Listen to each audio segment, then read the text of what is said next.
Etong larawan pa lang, panalo na daw, sabi ng mga netizens. Yan ang ating pag-usapan for today's video. At syempre, bago natin ipagpatuloy ang ating paksa, kung bago ka pa lang sa aking channel, please subscribe, like, and pakit na rin po natin guys ang notification bell. So alam nyo guys na itong si Kalingap Edo at itong si Beyonce, talagang marami nang sumusubaybay at sumusuporta sa kanila. Lalo't pa man po habang tumatagal ay nakitaan po nila ang pagiging isang close po ng dalawang mag-love team na ito.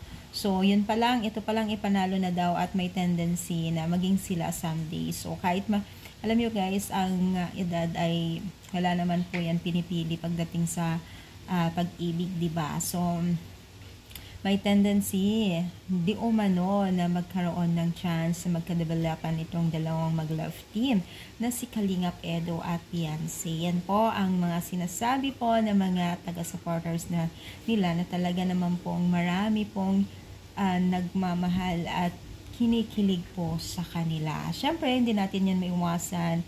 Siyempre, mga artista, mga sikat ngang artista, diba? Talagang hindi mo maipagkakaila talaga na magkaroon ng chance or nagkakadevelopan. Mga ganito pa kayang klase. So, parang wala rin naman pagkakaiba rito, diba?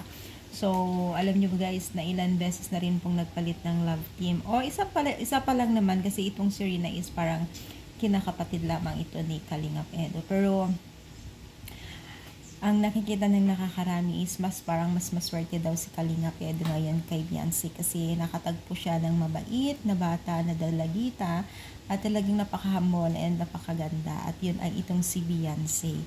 So kita naman kasi natin sa mga kinikilos ni Beyonce kung ano talaga ang tunay niyang ugali at kung ano yung pagiging isang Beyonce o beneficiaries po.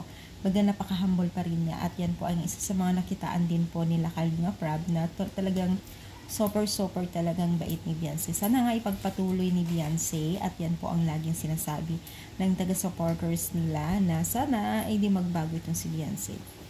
Kahit na napakaganda na po ng pamumuhay at napakalayo na po ang kanilang financial na pamumuhay at talagang nagpapasalamat ng lahat dahil nga po sa pagkakilala o natagpuan ng Team Kalingap at syempre itong sila Kalingap Edo na nagbibigay pa rin po ng support at financial na tulong at mga sponsor na talagang milyon ang kanilang dinugugol para lang kay Beyonce at talagang ramdam natin yung pagmamahal nila bilang isang taga-supporters at nagmamahal na sponsor kay Beyonce at Kalingap Edo. Sana ipag-pray po natin na matapos na ang kaniyang bahay. Ano masasabi niyo? Comment down, palike po ang ating video.